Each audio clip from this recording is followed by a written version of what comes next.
বাবু বাবু বাবু, এই আমার ছেলে সুমিত না, এই স্কুলেই পড়ে, এখনো বাড়ি ফেরেনি। নাম কি বললে? সুমিত কি? সুমিত সুরেন্দ্র যাদব। এক মিনিট। হ্যাঁ,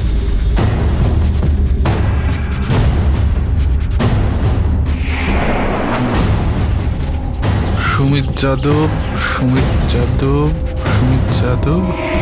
হ্যাঁ, এই তো। ও তো আজকে আসেনি।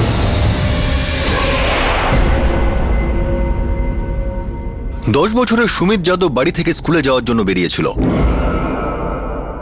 কিন্তু স্কুলে সে পৌঁছয়নি। তার গরিব মা বাবা অনিতা আর সুরেন্দ্র যাদব যখন সন্ধ্যাবেলায় বাড়িতে পৌঁছয়, তখনও সুমিত বাড়ি ফেরেনি। এই ধরনের দুর্ঘটনা যে কোনো বাবা মাকে চরম উদ্বিগ্ন করে তোলে। এক অজানা ভয় আর আশঙ্কার ঝড় তাদের উপর থেকে বয়ে যেতে থাকে।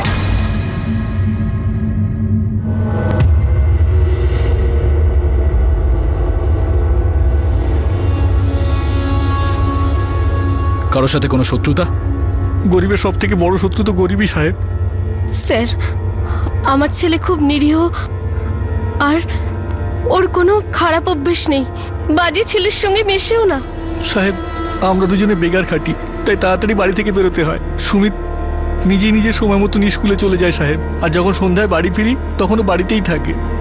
আর জানি না কোথায় চলে গেছে সাহেব। আশেপাশে চেক করেছো কোথাও খেলতে গেছে কিনা? হ্যাঁ সাহেব, আমরা সব জায়গায় দেখেছি সাহেব। এ সুমিত, সুমিত, সুমিত, সুমিত, আপনি সুমিতকে সুমিত! দেখেছেন? ও ভাই, সুমিতকে দেখেছো কি?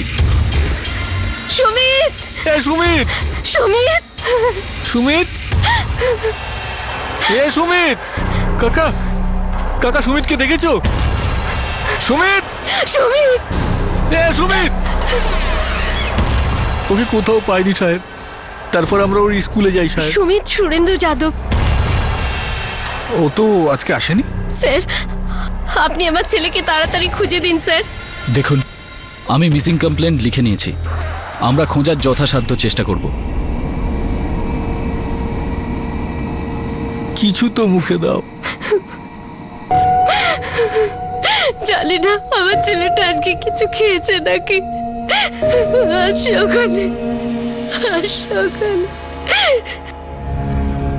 সুমিত, 3টে রুটি দিলাম, এখন একটা খাও, 2টো টিফিনে খেও, চাটনিও আছে। মা, বড়া পাওয়ার জন্য টাকা দাও না। কাল দেবো, ঠিক দেবো। আজ দাও না। আজ দিলে রুটিটা তোমার থেকে যাবে, কাল দেবো ঠিক। হ্যাঁ, আসছি। আরে অনিতা, তাড়াতাড়ি করো। কাল কুলফির জন্য টাকা দেবো, ঠিক আছে? চলো না, কি হলো? আসছি। খুশি তো?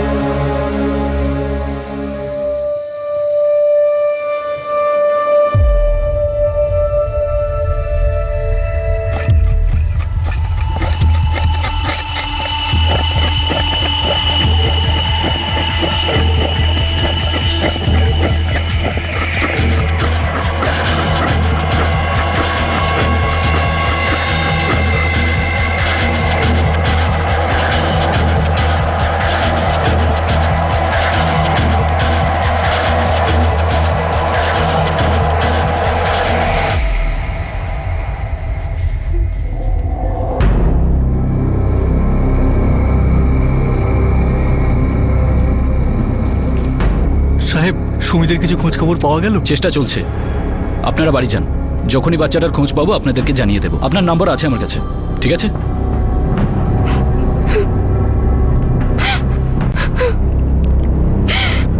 চল।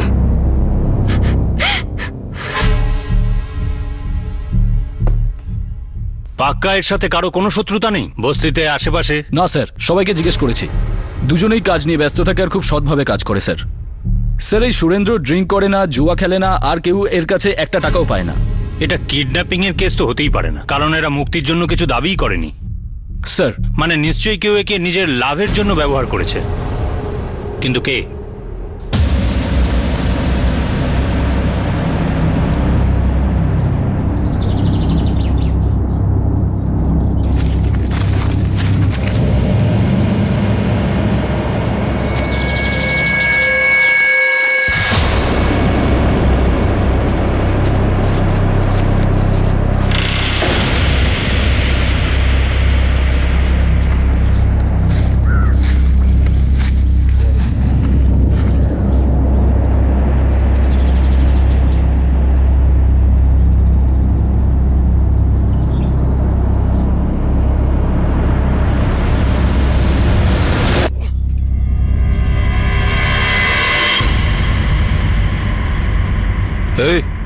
ওখানে কে? এই বাচ্চা, চল যা এখান থেকে।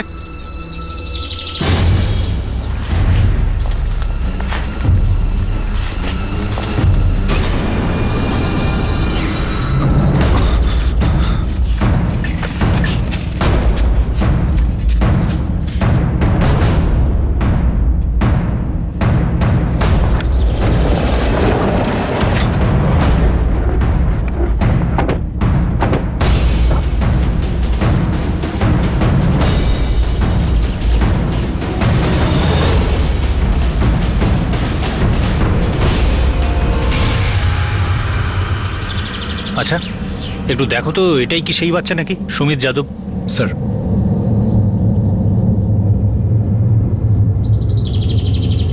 স্যার সেরকমই তো মনে হচ্ছে। আচ্ছা, এক কাজ করো, বডি পোস্টমর্টমের জন্য পাঠিয়ে দাও, আর আশেপাশে দেখো কিছু আছে কিনা, কোনো অস্ত্র বা এই বাচ্চার জামা কাপড়। ওকে।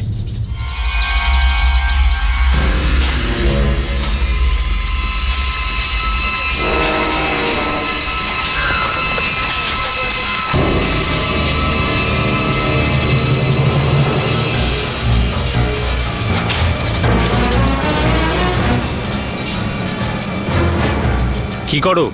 চাষের কাজ করি বাবু। ভয় তো এমন পাচ্ছ যেন অন্য কিছু করো বা করেওছো। আসলে জঙ্গলে তো কাটকাটা বারণ। জানি আমি, এই জঙ্গলে জঙ্গলি জানোয়ার আছে না? বহু বছর আগে একটা খ্যাঁকশিয়াল দেখেছিলাম বাবু। তুমি দেখেছিলে?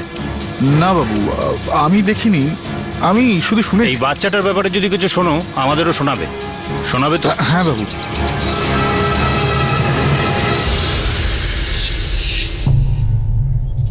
সুমিত স্কুলে যাওয়ার বদলে এখানে কি এসেছিল স্যার? আমার মনে হয় সুমিতকে কেউ এখানে নিয়ে এসেছিল।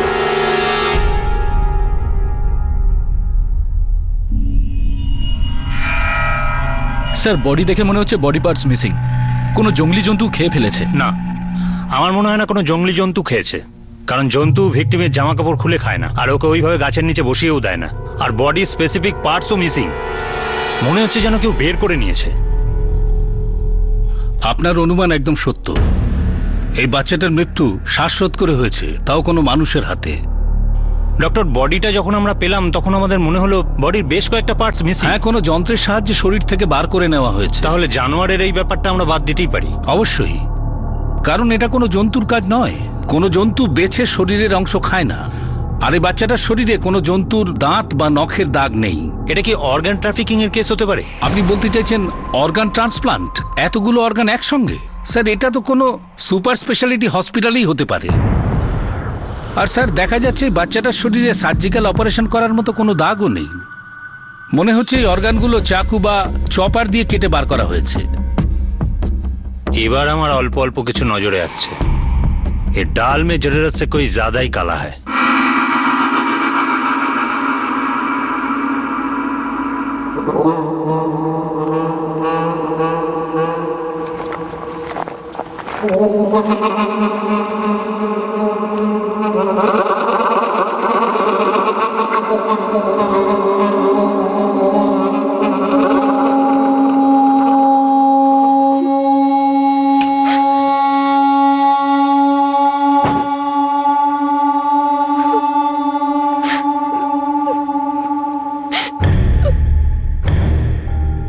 স্যার, সুরেন্দ্রর ফোন নট রিচেবল। আর যখন আমি ডেড বডির খবর দেওয়ার জন্য ওর বাড়িতে যাই, ওখানে কেউ ছিল না। হয়তো কোথাও কোনো কাজে গেছে, নাকি ওই কোনো কিছু। কিন্তু ও নিজের ছেলেকে কেন মারবে? কালো জাদুতে কি বিশ্বাস করো? না স্যার। আমিও করি না, কিন্তু আমাদের পুলিশ স্টেশনে তো এমন কেউ আছে যে এই কালো জাদুতে বিশ্বাস করে। এই তার প্রমাণ। আমরা যদি শিক্ষিত মানুষ হয়ে এইসব বাজে জিনিস মেনে চলি, তাহলে ওই অশিক্ষিত আর গ্রাম্য লোকগুলোকে কি বলবো? স্যার, আপনার কোনো বলির ঘটনা মনে হচ্ছে? ইনফরমারদের বলে দাও এরিয়ায় যত তান্ত্রিক বাবা আছে সবার খবর বের করতে। ওদের মধ্যে তো নিশ্চয়ই একজন বাবা থাকবে যে এই বাচ্চাটার জীবন নষ্ট করেছে। আর হয়তো সুমিতের মা বাবাও। কি হলো? বাবা বলল যে সুমিত তাড়াতাড়ি ফিরে আসবে। বাবা আর কি বললো?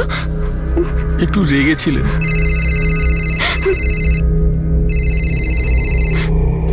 হ্যালো, হ্যাঁ সাহেব, হ্যাঁ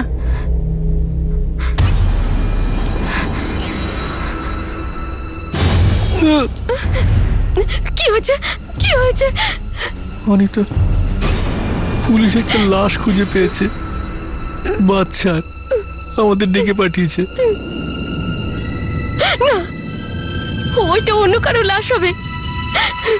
আমার সুমিত খুব ভালো আছে, আমার মন বলছে। বাবা না বলেছে? হ্যাঁ, পুলিশের মনে হচ্ছে ওটা ওটা আমাদের সুমিতি।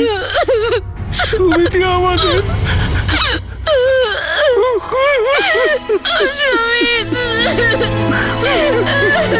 আমার সোনা। অশিক্ষিত অনিতা আর সুমিত যাদব মজদুরি করে তাদের একমাত্র ছেলে সুমিত যাদবের ভবিষ্যৎ আলো করার স্বপ্ন দেখছিল, কিন্তু কেউ একজন তাদের এই স্বপ্ন, তাদের অমূল্য মূলধন খুবই নির্মমভাবে কেড়ে নিয়েছিল। পুলিশের সন্দেহ ছিল যে এই বিকৃত হত্যা ব্ল্যাক ম্যাজিকের সঙ্গে জড়িত ছিল। পুলিশ কি সঠিক ছিল? অনিতা আর সুরেন্দ্র যাদবেরও কি এই ব্ল্যাক ম্যাজিকের সঙ্গে কোনো সম্পর্ক ছিল?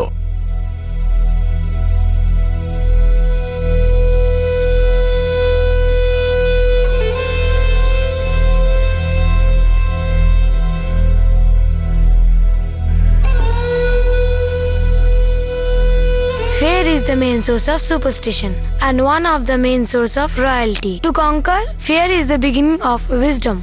এর মানে হলো, আরে ওসব ছাড় না রে বাবু, আরে ইংরেজিতে কিছু বল না। ইংরেজিতে গান শোনা না। না মা, আমি এখন পড়তে বসবো। আচ্ছা পর পর, খুব মন লাগিয়ে পড় বাবা। আমি তোর জন্য দুধ এনেছি, চিনি দিয়ে খাবি তো? হ্যাঁ। আমি এক্ষুনি আনছি।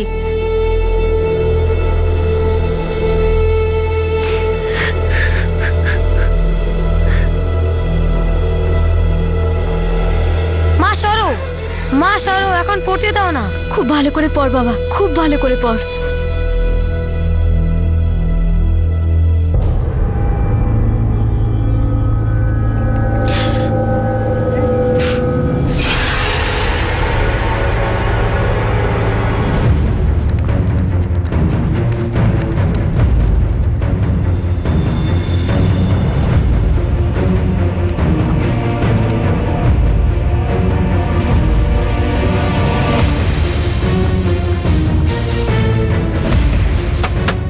বাবা, দরজা খুলুন বাবা। বাবা, দরজা খুলুন। বাবা, আপনি বলেছিলেন আমার সুমিত ফিরে আসবে। বাবা, আমার সুমিতকে ফিরিয়ে আনো। বাবা, বাবা, আমার সুমিতকে ফিরিয়ে আনো। আমার সুমিতকে ফিরিয়ে আনো। আমার সুমিতকে ফিরিয়ে আনো। ফিরিয়ে আনো, ফিরিয়ে আনো বাবা। দরজার তালা ভাই।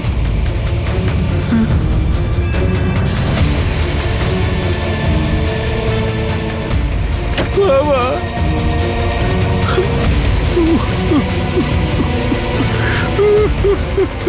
কিন্তু ব্যাপারটা কি?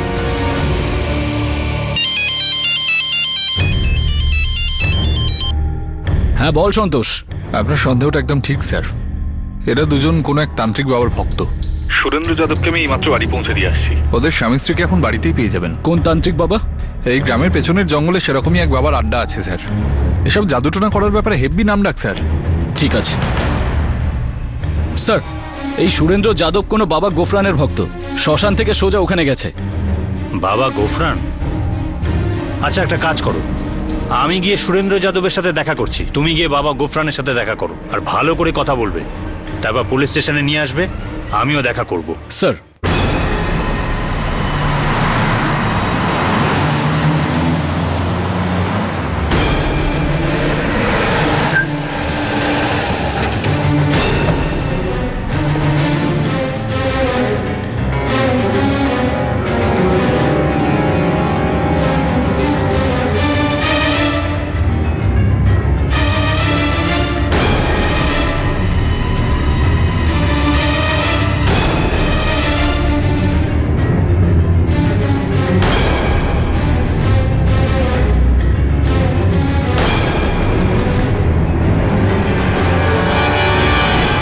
কিছু কথা আছে।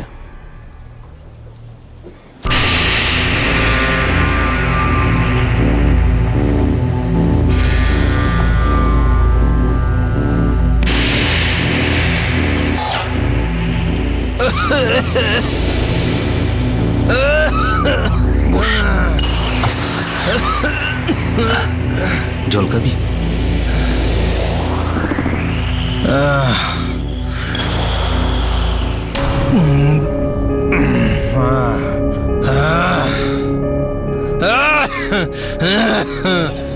কি ব্যাপার স্যার, সব ঠিক আছে তো? বাবা গুফরান ঠিক আছেন তো? বাবা গুফরানকে নিয়ে একটু বেশি চিন্তা দেখছি। স্যার, উনিও আমাদের খুব সেবা করেন। ওনার আশীর্বাদ এবং ওষুধে জাদু আছে স্যার। 3 দিন ডাক্তারবাবুর ওষুধ খেয়েছিলাম সাহেব, জ্বর তো কমছিলই না সাহেব। আমার সাথে কাজ করে ওই অশোক বলল বাবা গোফরানের কাছে যেতে।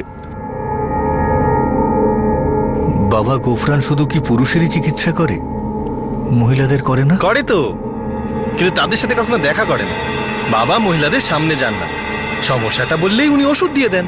টাকা কত লাগবে কিছু বললি না তো অশোক? বাবা টাকা নেন না, যা মন চায় দিয়ে দিও, তাও ঠিক হবার পরে। কিন্তু উনি জানবেন কি করে আমার কি হয়েছে? বাবা তোমার সম্পর্কে সব কিছু জানেন, ভেতরে গিয়ে নিজের চোখেই দেখে নাও।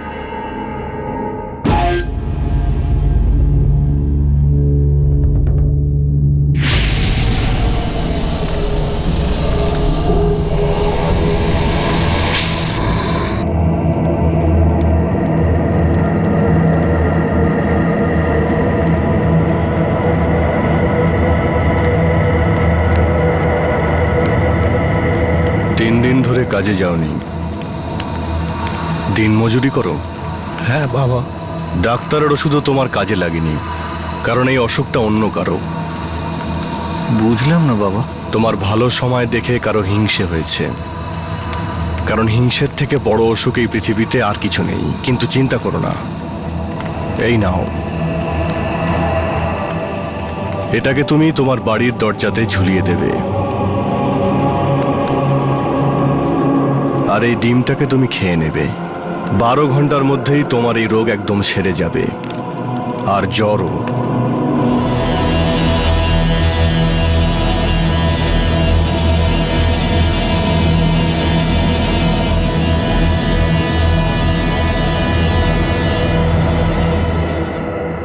তাবিজ বাঁধলে, ডিম খেলে আর জ্বর চলে গেল? সত্যি চলে গেছে সাহেব, এখনো পর্যন্ত আসেনি। সাহেব, বাবার আশীর্বাদে আমাদের সব কিছু ভালোভাবে হচ্ছিল, আমাদের রোজগারও বেড়ে যায়, আমাদের ছেলে সুমিতও পড়াশোনায় আরো ভালো হয়ে ওঠে। তুমি এই বাবার পিছনে আজ পর্যন্ত কত টাকা খরচ করেছো? চমৎকারের আর কি মূল্য দেব সাহেব? 2300 এখনো পর্যন্ত। হ্যাঁ, এরকমই কিছু। তুমি কখনো বাবা গোফরানের ওখানে সুমিতকে নিয়ে গেছিলে? হ্যাঁ সাহেব, বাবা সুমিতকে খুব ভালোবাসতেন।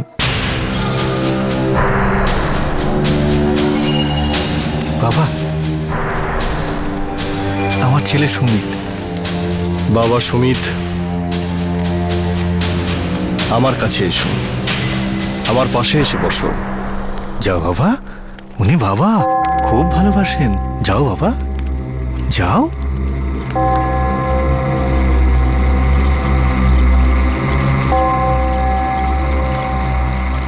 বসো।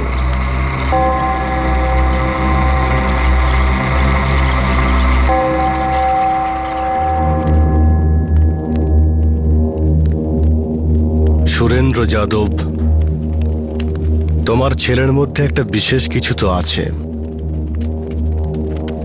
ওর সঙ্গে এমন কিছু হবে যা তুমি ভাবতেও পারবে না।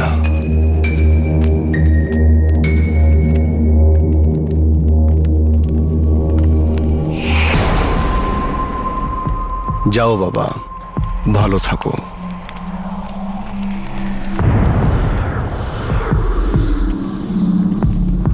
সুমিত বাবাকে খুব ভালোবাসতো। বাবা আমাকে পছন্দ করতেন না, চুপ করো। এই জন্য উনি আমার ছেলেকে খুঁজে দেননি। দেখলে তো, এর জন্য আমার ছেলে কি অবস্থায় ফিরলো। চুপ করো বললাম না।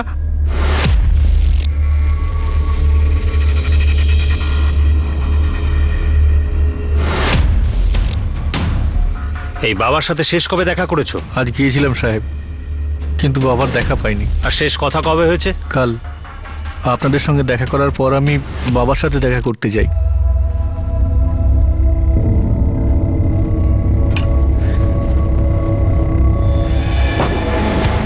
বাবা। কি হয়েছে সুরেন্দ্র?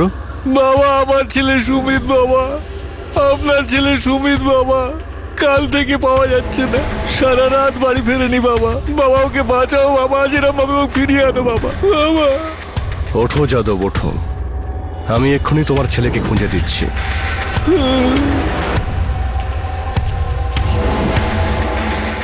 ওম মস্ত মস্ত ওম মস্ত মস্ত ওম ওম ওম শান্তি ওম ওম ওম সুস্থ ওম মস্ত ওম। যাও, আমি সব ঠিক করে দেব। তোমার ছেলে বাড়ি ফিরে যাবে। পুলিশও তার সর্বশক্তি দিয়ে ওকে খোঁজার চেষ্টা করছে বাবা। পুলিশ পুলিশ কি করে জানতে পারলো? বাবা আমি পুলিশের কাছে অভিযোগ করেছিলাম বাবা। তুমি এখানে আসার আগে পুলিশের কাছে গিয়েছিলে?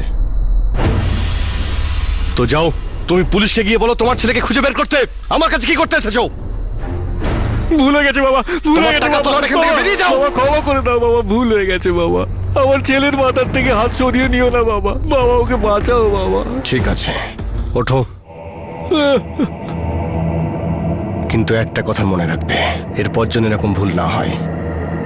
কারণ আমাদের জীবনের সমস্যা আমরা নিজেরাই সমাধান করি, তৃতীয় কেউ যেন মাঝখানে না আসে। বুঝতে পেরেছি বাবা। আরো একটা কথা মনে রেখো, এরপর তুমি একা এসো। কারণ মহিলাদের ছায়াকেও আমি ঘৃণা করি। নিয়ে আসবো না বাবা, আমার বাচ্চাটাকে বাঁচাও বাবা। যাও, ওর সঙ্গে কথা বলে আমি বাড়ি পাঠিয়ে দিচ্ছি।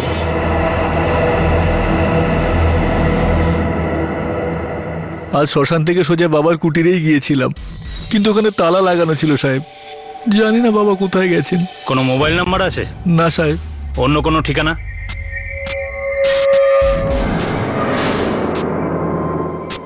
পেলে কিছু? শোনো, বাবা আসা অব্দি এখানেই থাকবে?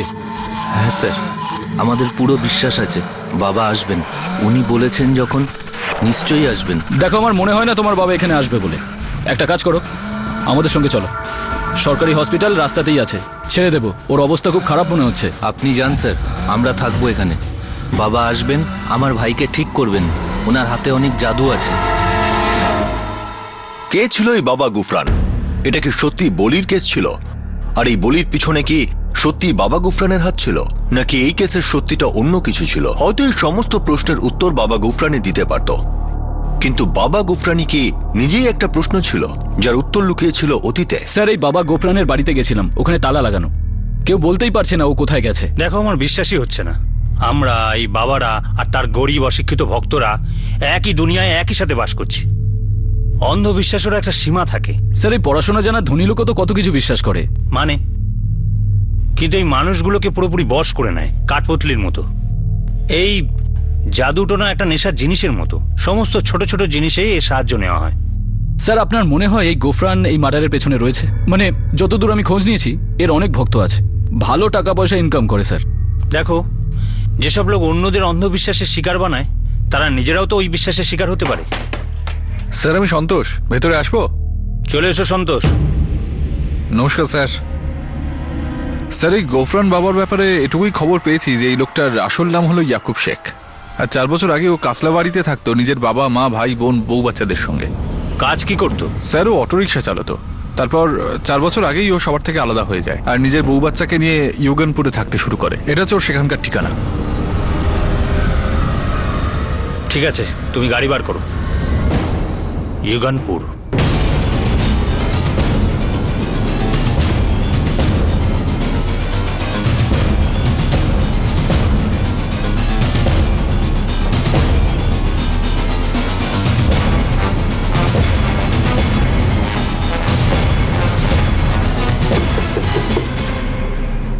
কি ব্যাপার? ইয়াকুব আছে বাড়িতে? আপনারা কারা? পুলিশ। সাহেব, 4 বছর আগে আমরা কাসলে বাড়ি ছেড়ে এখানে চলে এসেছি। কাসলে বাড়ি কেন ছাড়লেন? ইয়াকুবের ভাইয়ের সঙ্গে ভালো সম্পর্ক ছিল না, আর আমারও তাদের বউদের সঙ্গে। আপনার ছেলে মেয়ে কটা? আমাদের 2টো ছেলে আছে, আনোয়ার আর ফিরোজ। দুজনেই দিনমজুরি করে, এখন কাজ করতেই গেছে। এই ইয়াকুব বাবা গোফরান কবে থেকে হলো? ইয়াকুবের ব্যাপারে আমি কিচ্ছু জানি না সাহেব। 4 বছর আগে যখন আমরা এখানে এসেছি, তার কিছু মাস পরে ইয়াকুব বাড়ি ছেড়ে দেয়। কেন? আমি জানি না সাহেব, শুধু ও আলাদা থাকতে শুরু করে। 9 মাসে 6 মাসে কয়েকবারই ও বাড়িতে এসেছে। কখনো কিছু টাকা দেয় আর কখনো কিছুই না। নিজেকে পুরো পাল্টে ফেলেছে, কথা বলার ধরন, চলাফেরার ধরন সবকিছু বদলে ফেলেছে। কখনো কখনো অদ্ভুত আচরণ করত। যেমন 1 ফোঁটা জলও কখনো বাড়িতে খেত না, আলাদা বাসন, আলাদা সবকিছু। 2 দিন আগেই বাড়িতে এসেছিল। বাইরে যা। কত মাস বাদে বাড়িতে এলে, কোনো কথাবার্তা নেই, তারপর এরকম অদ্ভুত আচরণ, শুধু শুধু মেজাজ দেখাচ্ছ। বললাম না তুই বাইরে যা। দেখো, বাইরে।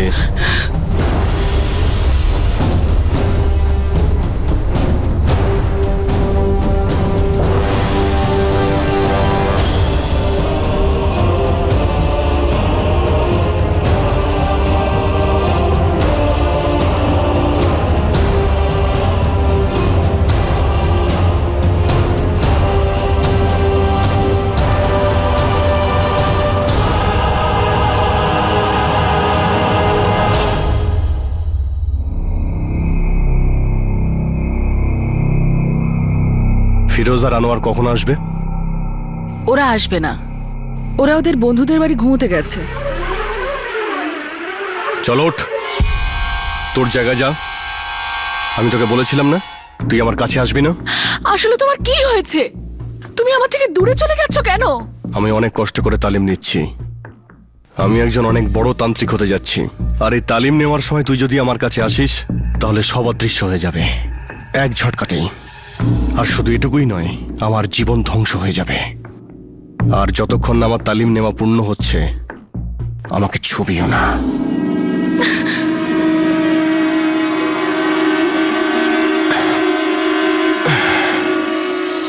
ওই রাতেই ও ফিরে চলে যায়, জানি না কোথায়। হামেশাই একলা আসতো না সঙ্গে কেউ থাকতো? কখনো কারোর সম্বন্ধে কিছু বলেছে? আগে না, এরকম কিছু হয়নি, কোনো নাম্বারও দেয়নি। ব্যাস যখন ইচ্ছা তখন বাড়িতে আসতো। বাচ্চাদের সাথে ব্যবহার কেমন করতো? বাচ্চাদের সঙ্গে আমি ঠিক বুঝলাম না সাহেব। কখনো কোনো বাচ্চার সাথে দেখেছেন ওকে, বা কোনো বাচ্চার নাম নিয়েছিল? আগে না, কিন্তু আপনি বলবেন তো আপনি কেন ওকে খুঁজছেন? একটা বাচ্চা গায়েব হয়ে গেছিল আর আমরা তার লাশ পাই, আর আমাদের সন্দেহ আপনার শহরের উপর। কালো জাদু করার বাহানায় ওই বাচ্চাটাকে হত্যা করেছে ও। না না, ও এরকম ভাবে একটা বাচ্চার প্রাণ নিতে পারে না। ও তো নিজের ছেলেদের গায়ে কখনো হাত তোলেনি। আপনার নিশ্চয়ই কোথাও ভুল হচ্ছে। ইয়াকুব এরকম করতেই পারে না। সেটা তো আমরা খোঁজ পেয়েই যাব। আপনি এক্ষুনি ওর মা বাবার ঠিকানা দিন। আর একটা কথা, আমরা এখানে এসেছিলাম আর আপনার সাথে কথা হয়েছে, এই কথাটা ইয়াকুব যেন ভুল করেও না জানতে পেরে যায়।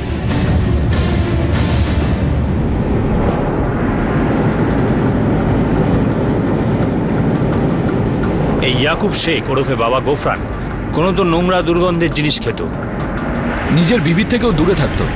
বুঝতেই পারছি না একজন অটো ড্রাইভার কিভাবে তান্ত্রিক বাবা হয়ে গেল।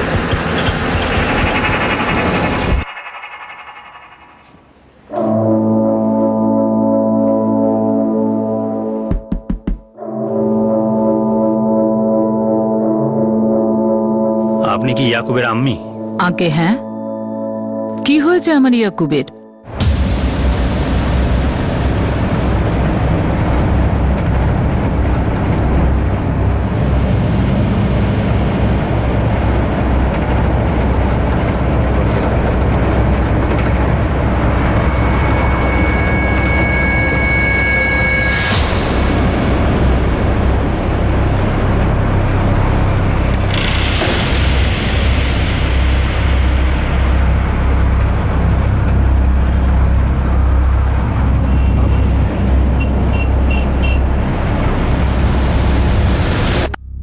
আপনারা কি জানেন আপনাদের ছেলে ইয়াকুব গত 4 বছর ধরে তান্ত্রিক বাবা গোফরান হয়ে গেছে? ক্ষমা করবেন, কি সেজেছে? তান্ত্রিক, জাদুটোনা, ঝাড়ফুঁক করে যারা, মানুষের চিকিৎসা করে, ওষুধ দেয়, রোগ সারানোর আবার দাবিও করে। না, ও তো তত পড়াশুনোই করেনি। হ্যাঁ, গাড়ি ঠাড়ি কোনো রকম চালিয়ে নিতে পারতো, অটো রিক্সা খুলে সারাতে পারতো। ছোটবেলা থেকে এইরকম ছিল। কিন্তু আপনারা কেন খুঁজছেন ওকে? সেটা আপনারা খুব তাড়াতাড়ি জানতে পারবেন। আপনারা শুধু এইটুকুই বলুন, এমন কেউ কি আছে যে ইয়াকুবের খুব কাছের মানুষ, কোনো বন্ধু বান্ধব? বাবলুর সঙ্গে কথা বলে দেখুন। বাবলু ইয়াকুবের খুব ভালো বন্ধু ছিল। পুলিশ ধীরে ধীরে যতই ইয়াকুবের অতীতের দিকে যাচ্ছিল, তাদের সামনে এমন একজনের পার্সোনালিটি আসছিল যে গৃহস্থ ছিল, উপার্জন করতে চাইতো, আর টেকনিক্যাল জিনিসে উৎসাহ ছিল। ইয়াকুব শেখ থেকে বাবা গুফরান হওয়ার এই যাত্রা কেন আর কিভাবে হলো, তার উন্মোচনটা খুবই চমকপ্রদ ছিল।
ইয়াকুব কোথায় বাবলু? আপনারা পুলিশের লোক স্যার? কেন, ইয়াকুব পালাচ্ছে পুলিশের কাছ থেকে? না স্যার, আমি কিছু জানি না, কিন্তু যখন থেকেই তান্ত্রিক হয়েছে না, তখন থেকে আমার মনে হয়েছে নিশ্চয়ই ও কোনো না কোনো ঝামেলায় ফাঁসবে। ও ফেঁসে গেছে খুব খারাপ ভাবে। এখন তুই বল, ইয়াকুবকে আমরা কোথায় পাবো? এখানে সোজাভাবে বলবি না লকাবে উল্টো ঝুলে বলবি? ওর ঠিকানা তো সারা দুনিয়ার লোক জানে, কানসিমানগর। প্রত্যেক দিন ওখানে হাজার হাজার লোক দেখা করতে যায় ওর ওই সাথে। ঘরটাতে এখন তালা লাগানো আছে। ইয়াকুব বেপাত্তা। বেপাত্তা? হ্যাঁ স্যার, ও ও ওর গুরুর কাছে যেতে পারে, সে কুটি। তুই ওর ছোটবেলার বন্ধু না? হ্যাঁ। তাহলে ও তোকে নিশ্চয়ই বলে থাকবে ও তান্ত্রিক কেন হয়েছে। না স্যার, ও আমাকে বেশি কিছু বলেনি। 4 বছর আগে ও এখান থেকে চলে গিয়েছিল ওর পরিবারের সাথে। ওখানে গিয়েও একটা ট্রাক ড্রাইভারের কাজ পায়। আর স্যার ওখানেও সব ঠিকঠাকই চলছিল। 6 মাস আগে ওর সঙ্গে আমার দেখা হয়েছিল, ও বললো তান্ত্রিক হয়ে গেছে। আমি বললাম তান্ত্রিক কেন? ও সোজাসুজি কিছু উত্তর দিল না, বললো যে এসব ওই গুরুর দয়া, ওর গুরু।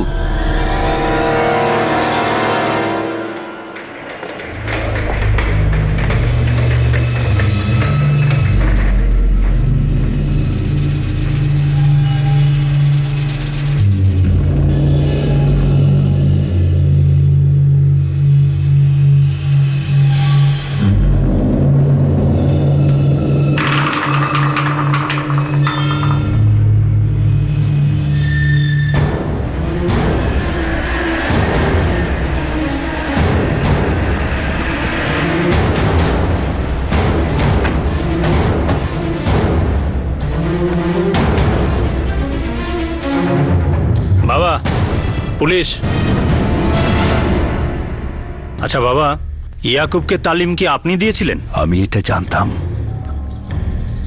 আপনারা একদিন না একদিন এখানে আসবেনই ইয়াকুবের খোঁজ করতে। আপনি কি ভবিষ্যৎ দেখেন নাকি? না, কিন্তু বর্তমানের সমস্ত বোকামি, ভুল আগামী ভবিষ্যতের ওপর খুবই খারাপ প্রভাব ফেলে। ভুল? কার আর কি ভুল? সেই যাকে আপনি খুঁজে বেড়াচ্ছেন, যে নিজেকে বাবা গুফরান বলে পরিচয় দেয়। এমন কি করেছিল? আমি তো ওকে তন্ত্রের 2 কলম মাত্র শিখিয়েছি, আর ও তো সবকিছু শিখে ফেলেছে ভাবে, তাই ও উল্টো দিকে চলেছে। সর্বনাশ তো ওর হবেই। 4 কদম, আর তাও উল্টো ভাবে? কি বলতে চাইছেন আপনি? যা কিছু করুক না কেন, নিশ্চয়ই অন্যায় করেছে, কারণ আমার কাছে আসাটা ওর একটা ভুলই ছিল। এই ইয়াকুব শেষ আপনার কাছে কবে এসেছিল? 4 বছর আগে। ওর একটা বন্ধু ছিল, মঙ্গেশ যোশী, লরির ড্রাইভার। সে আমার কাছে নিয়ে এসেছিল। মঙ্গেশ, তোমার বন্ধুকে বলো আমার তন্ত্র শিক্ষা শুধু ভালো কাজেই ব্যবহার করা হয়। হ্যাঁ ঠিকই, কিন্তু ও ভালো চরিত্রের ছেলে, আমার মতো নয়। এখন একটু ঝামেলায় পড়েছে আর কি। আপনি অল্প কিছু শিখিয়ে দিন ওকে, ও কোনো খারাপ কাজ করবে না। আপনি দেখবেন ও খুব সততার সাথে শিখবে। কিরে? ও অনেক দিন এখানে বসেছিল। ও খাওয়া দাওয়াও কিচ্ছু করতো না, শুধু আমার কাছে শিখতে চাইতো। শেষ পর্যন্ত আমি ওকে শেখাবো ঠিক করেছিলাম।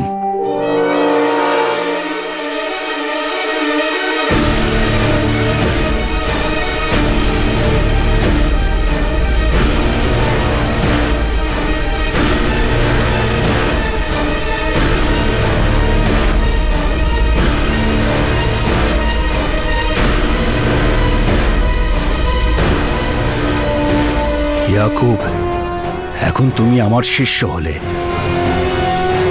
আমি এখন তোমাকে তন্ত্রবিদ্যা শেখানোর অঙ্গীকার করছি। আমি আপনার সব কথা মেনে চলবো। প্রথমেই তুমি আমাকে এটা বলো, তোমার সমস্যাটা কি, যে কারণে এই বিদ্যা তুমি শিখতে চাইছো? মনে রেখো, আমাদের মধ্যে মিথ্যে যেন কখনো না আসে। গুরুজি, আমার একটা অসুখ রয়েছে, আর সেটা আমি তন্ত্র দিয়ে ঠিক করতে চাই।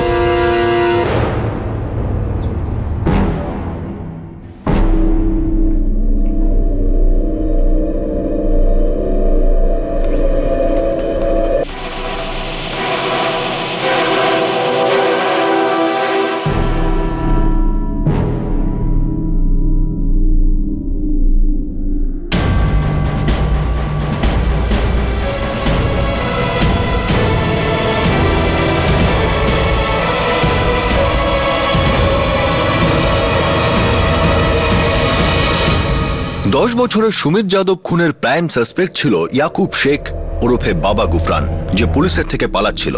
আর পুলিশ এখন এটাও জানতে পেরেছিল যে সে একটা ভয়ঙ্কর রোগের থেকেও পালাচ্ছিল। পুলিশ ইয়াকুবকে ধরার জন্য তার অতীত পর্যন্ত পৌঁছে গিয়েছিল।